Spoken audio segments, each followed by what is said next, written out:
Bom, Jerônimo, depois do primeiro mandato, eu acho que aquelas dúvidas todas que surgem, o jovem, né? O que ele vai fazer? O mandato foi muito bem feito, foram várias conquistas, né? Um trabalho que deu exposição muito na imprensa. Acompanhei uma parte, depois fui para Brasília como repórter, mas acompanhei um bom pedaço desse teu primeiro mandato. E aí houve a reeleição. E nessa reeleição surgem novos desafios. Eu queria que tu começasse falando um pouco sobre esse novo momento, né? A consolidação de um trabalho já feito e essa perspectiva do segundo mandato. Aí nós tivemos, então, uma reeleição com quase 70 mil votos. Né?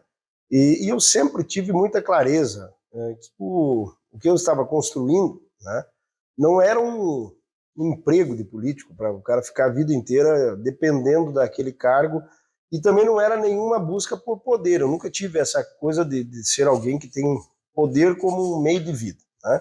Eu sempre imaginei exercer mandatos para que a gente representasse a sociedade e fosse fazendo uma trajetória de resultados. Então, na minha cabeça, eram 2 mandatos de deputado estadual, 2 de federal e depois seguir o caminho, né, que justamente foi muito importante aí na tomada de decisão que eu tive na eleição de 2022. Esses 70 mil votos, então, nesta estratégia, né, me dava a condição de buscar a cadeira federal. Eu fui convidado, então, nesse momento, para ser o secretário da Agricultura. Eu tinha 30 anos, eu seria o secretário mais jovem da história do Rio Grande do Sul. Depois acabou tendo outro mais jovem, mas naquele momento eu era o mais jovem. Eu aceitei, estava já preparando a equipe de transição, mas aí eu fui surpreendido, né, para que a gente tivesse que aumentar a ICMS. A governadora Ieda era a governadora eleita, sucedendo o governador Rigoto, né?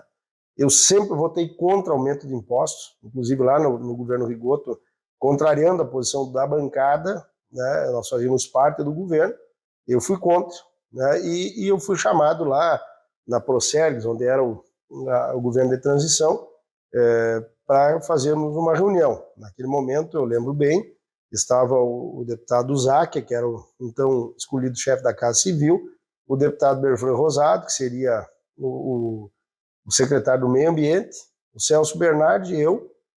Tinha mais uma ou duas pessoas que eu não lembro quem eram, mas esses eu me lembro. E nós fomos comunicados que nós teríamos, então, que aumentar a ICMS, né, inclusive da soja que seria exportada. Nós íamos passar a exportar ICMS. E eu disse, olha, pessoal, não tenho nem dúvida que eu serei contra. Né? Eu não tenho nenhuma vantagem em ganhar um cargo e pegar o eleitor que me elegeu e dar um custo para ele mesmo. Tarifaço no eleitor. Tarifaço para o eleitor. Né? Todo mundo achou que eu não estava falando a verdade. Né? E vejo que eu tinha o Jair Soares, o querido amigo, o governador, como suplente naquele momento. A decisão era muito importante para mim. Né? Mas eu deixei claro, eu sempre fui contra imposto. Botei no meu santinho que era contra imposto. Não seria pela secretaria que eu votaria a favor. Né? E olha que eu comandaria estruturas como IRGA, Imater, politicamente seria bem importante. Sofri muita pressão, mas comecei a ouvir muita gente. Majoritariamente, as pessoas que eu ouvia, né, ponderavam que seria uma pena não ter eu na função de secretário, mas a maioria era contra o aumento de impostos. Né? E, enfim, resumo da história, eu simplesmente avisei o partido, né, disse que não aumentaria impostos e fomos para a votação. Eu lembro como se fosse hoje, quando eu cheguei para o deputado Adroaldo Loureiro, falecido, pai do deputado Eduardo, ele estava sendo pressionado para votar a favor, e eu disse, olha, Loureiro, eu vou ser contra, e lá na região vai ser ruim. Entrou a votação, eu disse, tu tem razão, João, ele foi lá, e nós acabamos derrubando Marquinho Lang, o próprio Berfran, na época, se não me engano, né, derrubando o aumento de impostos. E aquilo, eu vejo hoje o pessoal comemorando, foi a última vez que tinham baixado o imposto, e baixou 20% da alíquota, de 30% para 25%. Né? Me custou a secretaria, mas a minha consciência estava muito tranquila.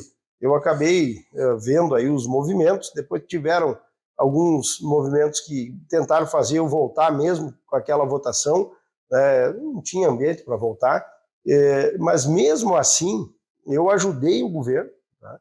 E o governo foi muito competente, né? Porque o governo resolveu naquele momento o fluxo de caixa, com o secretário Aode, né, com toda aquela equipe que eu considero um dos melhores governos que nós tivemos no Rio Grande do Sul. Um desastre político. Tiveram que ser criativos daí a partir de uma derrota em relação ao aumento tradicional de imposto. Criativos e competentes. Né? E eu, mesmo não tendo sido secretário, não deixei de apoiar. Não deixei de apoiar.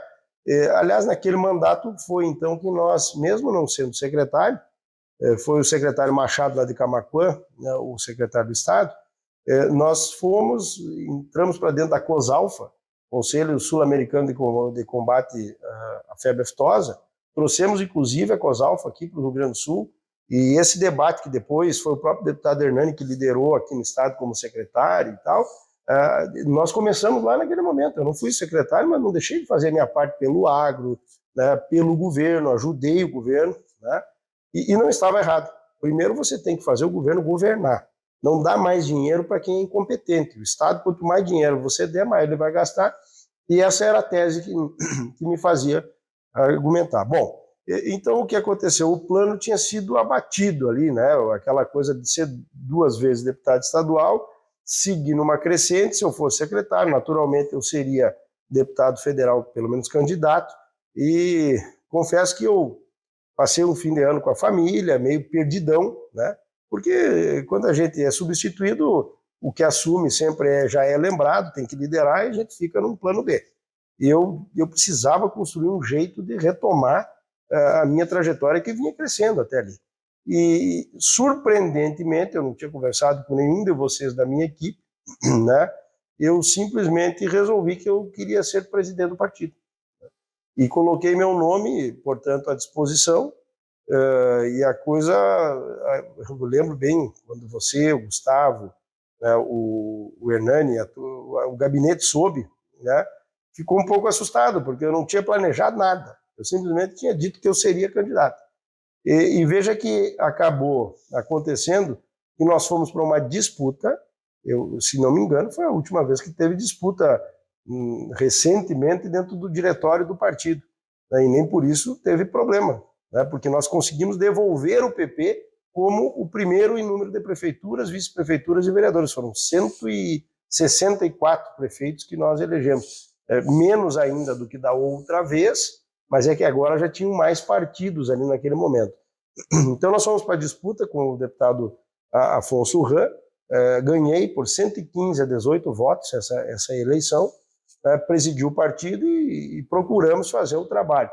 Não foi fácil, porque como presidente do partido, primeiro que todo mundo já sabia que eu iria à federal, então os meus colegas deputados federais já me viam como concorrente, né? Isso foi um problema.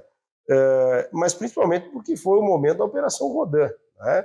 Tivemos atores do partido envolvidos e a minha conduta foi, primeiro, deixar bem claro que se alguém errou, não teria sido o partido que errou. E em nenhum momento eu deixei de dar a opinião, de dar a posição, e conseguimos trilhar um caminho onde era o momento da eleição municipal, sem que isto poluísse a eleição. O erro, todo mundo sabe lá eventualmente quem cometeu, depois a justiça, acho que até hoje segue buscando punir ou não, né? Mas ficou claro e evidente que aquilo não era um problema intestino do partido, não era uma coisa institucional, era um problema de um grupo, né, que tinha feito alguma coisa que cabia à justiça fazer. Então não foi fácil justamente porque eu tive que, né, conduzir com muita firmeza o partido nesse momento, fazer com que a campanha acontecesse e ainda tendo as divergências, não, a concorrência dos deputados federais que me viam como deputado federal, no mínimo como candidato, né? E eu fiquei 2 anos e meio aproximadamente, acabei achando melhor não buscar a reeleição, porque aí já começava a se aproximar a eleição e eu realmente iria a deputado federal, né? Esse foi o trabalho que fizemos e a marca principal que eu tenho muito orgulho de ter deixado, né, como presidente do Progressistas no Rio Grande do Sul, foi que ele voltou a ser o maior partido do nosso estado. Na eleição seguinte, inclusive, diminuiu um pouco, pouca coisa, mas ele ficou em primeiro, mas com menos prefeitos, né?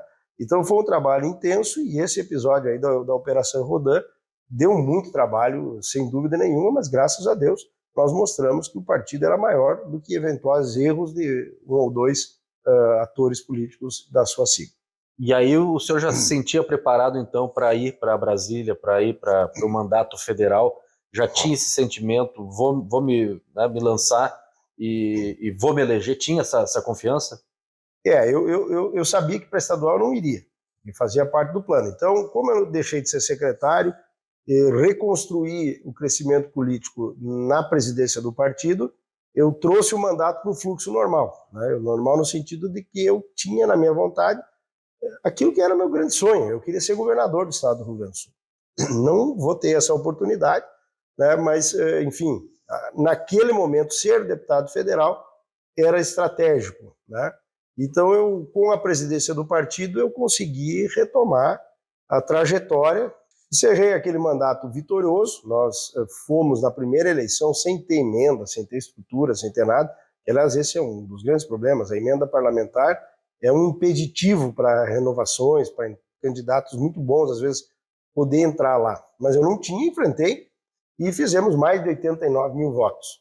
Isso me deu uma condição de mostrar que a trajetória estava no caminho certo. Eu até então só tinha aumentado votos, né?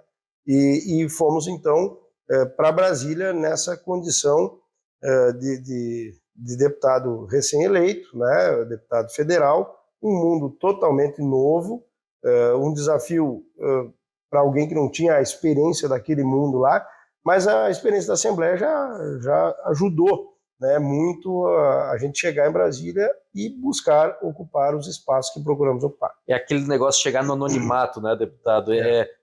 Tudo aquilo que você faz no Estado parece que lá nada importou, né? Nada importa, assim, começa meio que do zero, né? Você chega lá, o desafio é enorme, você é entre 513, esses 513 da posse ao mandato propriamente iniciando, eles são muito diferentes, porque muitos vão ser secretários nos seus estados, assumem e já saem, né? E primeiro eu lembro bem da chegada, né? Você tem que lutar pelo gabinete, montar o seu gabinete, montar a sua estrutura, que aliás foi quando eu te reencontrei, né? Porque nesse período você tinha ido embora para Brasília, né, para trabalhar lá na Rádio Web, que fizesse um grande trabalho, ajudou de certa forma que ela fosse impulsionada, e na nossa volta, então, acabou acontecendo o nosso reencontro. E foi um momento desafiador, ocupar o espaço ser conhecido e ir tentando avançar num mundo novo, né, onde a gente ainda não tinha estado lá.